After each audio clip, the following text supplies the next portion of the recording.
It's Holy Saturday or Easter Eve. And what normally would be happening in churches on this day, I seem to have said that quite a lot this week, what normally would have been happening in churches.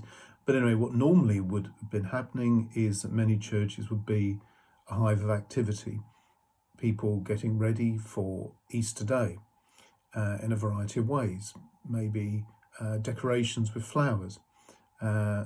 Depending on the tradition of your church, it might also be one which has been had the altars stripped, so they'd have to be redressed, clean altar cloths ready for Easter celebrations.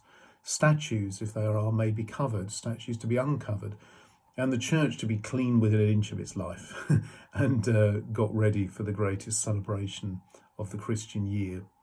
This is a day of waiting, of getting ready, of preparing. But for the first followers of Jesus, it wasn't a day of waiting because, as far as they knew, things had finished. Jesus was dead and buried, and that was it. Well, there's an intriguing verse in the first letter of St. Peter in the New Testament where the writer talks about Jesus going to preach to the spirits in prison. And this later came to be referred to as the harrowing of hell. Probably hell there meaning more Hades, the sort of place of the dead, rather than hell as later articulated. Jesus going to preach to those who had gone before, who had some knowledge of the work and purposes of God, but not complete, and had not had experience and revelation of Christ. And particularly going to preach to Adam.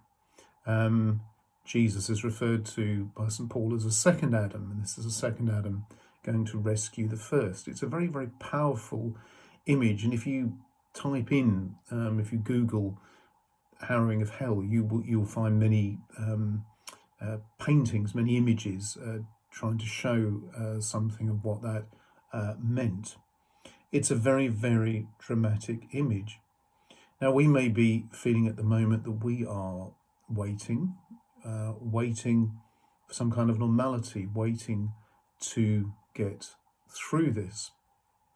And so what I'm very conscious of, what's in my mind today, is that image of almost those who are waiting for so long being rescued, of Christ coming, hand outstretched.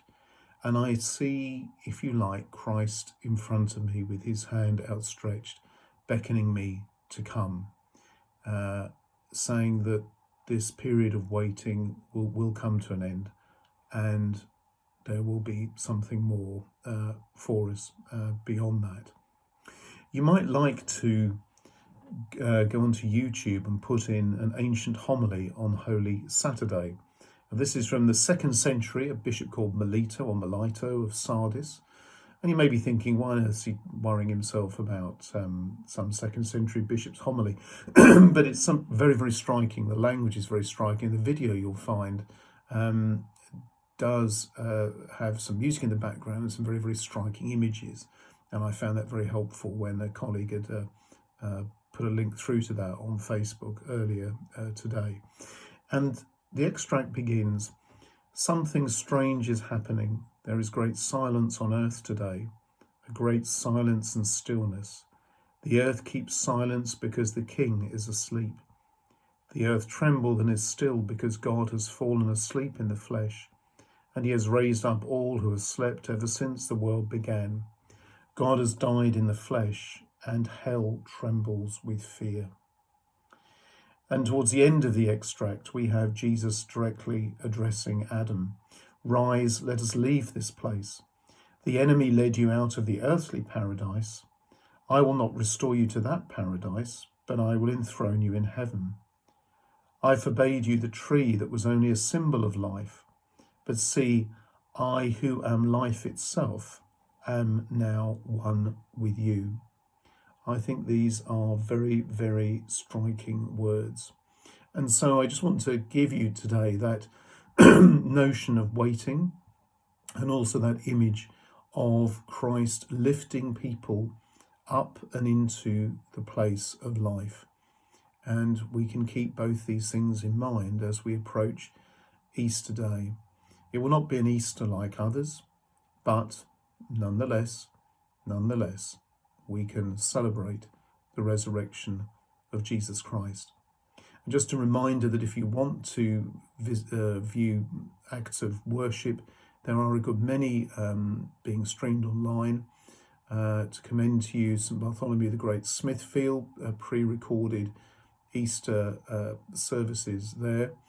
Also live streaming in a domestic setting, the Bishop of Fulham as well, and there's plenty more that you can see, and I'll look forward to sharing a message with you tomorrow on Easter morning.